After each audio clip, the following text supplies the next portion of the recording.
guys, good afternoon. This is Clay with Clay's AC and Auto Repair and Clay Motion here in Grand Rapids, Michigan. If this video is helpful, please subscribe, share my videos, and this is kind of a cool thing that we're doing over here at No Touch Timmy's. Working on the sleds. Working on the snowmobiles. He doesn't like us touching anything in his garage, but this is my snowmobile, so I'm absolutely allowed to touch it. So if you're like me and you love Skidoos, Skidoos break just like anything else breaks. Doesn't matter if you have a Yamaha, Arctic Cat, Kawasaki, whatever. They all break. So what we're going to do today is, among a lot of other things, obviously, because I got the sled all tore apart, but today we're going to focus on your instrument cluster. In my particular situation, mine was stuck on trip. It wouldn't let me reset it. So I took it apart, figured out how it worked, and figured out what the problem was.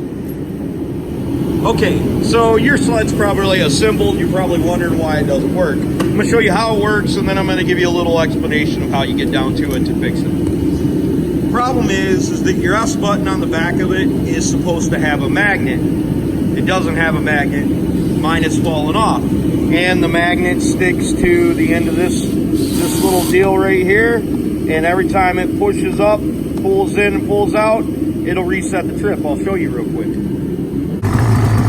Okay, so if we just lower the rod up and down, it'll switch through everything like it's supposed to. That's why it's not doing it, because the little magnet's falling out. It's probably falling inside the instrument cluster. And I don't take the instrument cluster apart because these little motors in here are very delicate, and I don't want to break them. I don't want to cause more problems than I already got. So essentially what we're going to do is we're going to take this El Cheapo Lyle magnet, we're going to cut it out and glue the magnet into there, and we're also going to glue the magnet to the rod. So that'll keep it inside the button, hopefully, and then keep pushing it and pulling it in and out. Doesn't matter if it sits there and makes contact with the board. That doesn't make a difference. We probably could get lucky and just glue the magnet to the tip of here, and even if it didn't stay inside the rubber grommet on your little S thing here, probably be okay. Hey, don't touch that!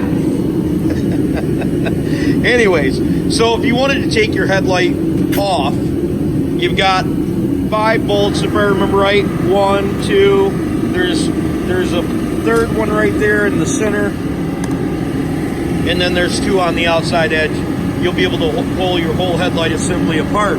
Don't do like me and break your trim bezel by trying to pull it out before you pull the assembly apart. You pull the assembly apart, unplug everything. You can see you would only have to unplug the headlights and that, and then pull your trim bezel off. Now I've got a broken trim bezel, and that sucks. But hey, it was cool because I was able to show you guys how to do this and how it worked and what the problem was.